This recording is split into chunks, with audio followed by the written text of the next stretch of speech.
அலகு 7 கதிர்வீச்சும் பருப்பொருளின் இருமைப் பண்பும்.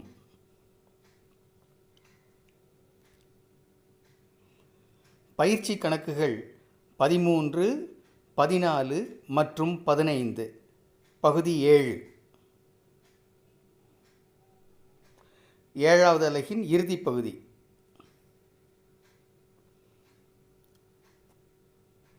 வழங்குவது வே. சுப்பிரமணியன்.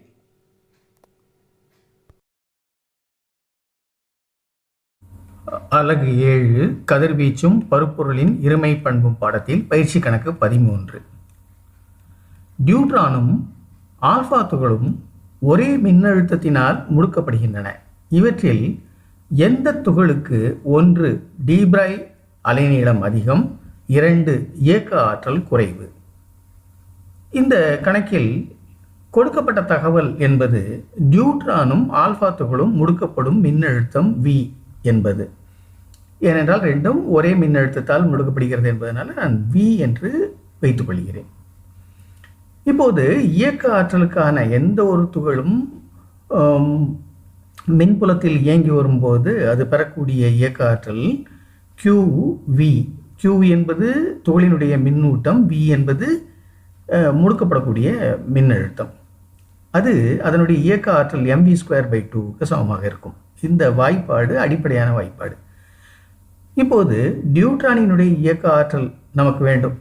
அது கைனடிக் எனர்ஜி D என்று வைத்திருக்கிறேன். டியூட்ரான் என்பதற்காக D, கைனடிக் எனர்ஜி என்பது இயக்க ஆற்றலுக்கான குறியீடாக வைத்திருக்கிறேன். QdV, அதாவது டியூட்ரானினுடைய மின்னூட்டம் இன்ட்டு முடுக்கக்கூடிய மின்னழுத்தம் அரை md. md என்பது என்ன? m என்பது நிறை, d என்பது டியூட்ரானை குறிக்கிறது. அதே போல V என்பது திசைவேகம். எதனுடைய திசைவேகம்? டியூட்ரானுடைய திசைவேகம். ஆகையினால vd² என்று போட்டிருக்கிறேன். இதே போல ஆல்பா துகளினுடைய இயக்க ஆற்றல் KE alpha Q alpha V அரை m ஆல்பா V ஆல்பா² என்று எழுதலாம். இப்போது டியூட்ரானினுடைய இயக்க ஆற்றல் QdV அரை mdVd².